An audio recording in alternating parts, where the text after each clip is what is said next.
Today, we will be exploring the horrifying case of Indrid Cold, an entity that has caused fascination and fear for over 50 years. And if this is your sort of thing, consider subscribing, as they upload videos like these on a weekly basis. Enjoy.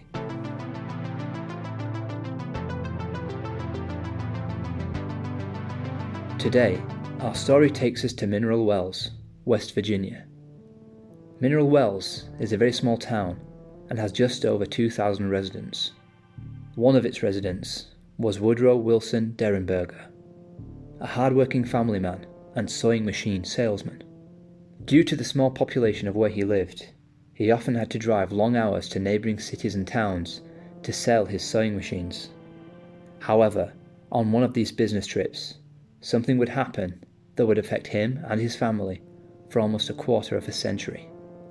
One evening in November 1966, Woodrow was returning from a business trip to Marietta, Ohio, when he had to stop to adjust a sewing machine in the back of his truck as it came loose and was sliding about the back of his vehicle.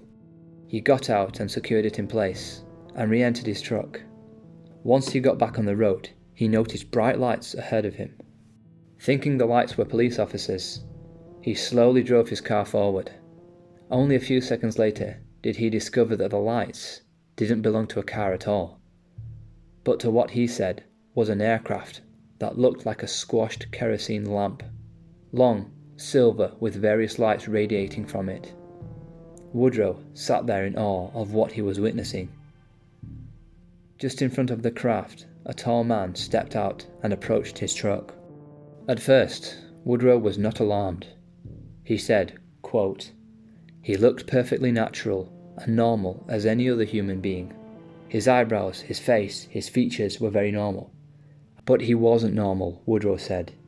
He had an overwhelmingly strange large grin and kept his arms folded with his hands under his armpits. And though he spoke to Woodrow, his smile never moved. He communicated telepathically. There was an overwhelming feeling that something was not right with this individual, and Woodrow started to panic. As soon as I had stopped, there was a door opened in the side of this vehicle, and this man stepped out and came directly to me, or came to the truck. He walked to the right-hand side of the truck, and he told me to roll down the window. He asked me to roll down the window on my right-hand side of my truck. And I had done what he asked. And this man stood there, and he first asked me what I was called.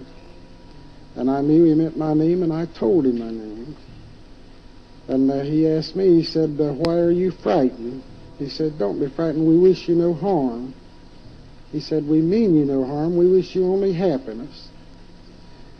And I told him my name, and when I told him my name, he said he was called Cold. That was the name that he was called by. And he asked me what the city of Parkersburg, he pointed to the lights. He didn't point, but he gave the impression that he was pointing, and he asked me what that was called. And I told him it was Parkersburg. It was a city, a town. And he asked me if most all the people lived in this city or town. And I explained to him that it was a place of business. It's where we transacted our business. That the people lived in communities, outlying communities, most of the people. And when I told him that this was a city, he said that where his home was, that was called a gathering.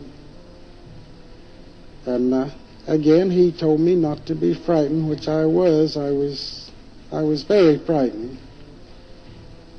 And as far as I can understand, this was all mental. There was no spoken words from him. I knew what he was asking me, but yet he stood there and his mouth did not move. He had a smile on his face. He appeared very courteous and friendly. And after I talked with him a while, he told me he would see me. He said, "We will see you again," and he left in his vehicle. Now, Mr. Derenberger, for the sake of our television audience here, the words that you used, cold. Cold would be like, Cold is his name. This is how it sounded to you, that his name was Cold. Yes. And the word gathering was like we would know together or something like this. Yes, that's what he meant. That was the impression that he gave. And he did not move his lips nor utter any sound whatsoever. He talked with you in telepathy then. That was right. That his lips did not move. He uttered no words at all. But you talked. I mean, he didn't. Yes, I talked. He told me twice that I could either talk or I could think, which either would be better or easier for me. After the conversation, Cold said goodbye and mentioned that he will be seeing him again very soon, before walking off, entering the strange craft, and shooting off at a phenomenal speed. This would mark Woodrow's and the world's first introduction to the mysterious entity, Indrid Cold. Woodrow got home that evening and was ashen pale. His family were confused and curious about exactly what had happened. Woodrow then reported his encounter to the Parkersburg Police Department. By the next day, the media frenzy surrounding the story took off. Woodrow agreed to be interviewed on live television on WTAP. Taking part in the interview were members of the state police, representatives of the Wood County Airport, the Parkersburg Police, and a representative from the Wright-Patterson Air Force in Dayton, Ohio. For 30 minutes, the men asked dozens of questions about the strange incident, and Woodrow answered them all confidently. After the interview aired, however, others came forward with claims that they had also seen a figure matching Woodrow's description of Indrid Cold.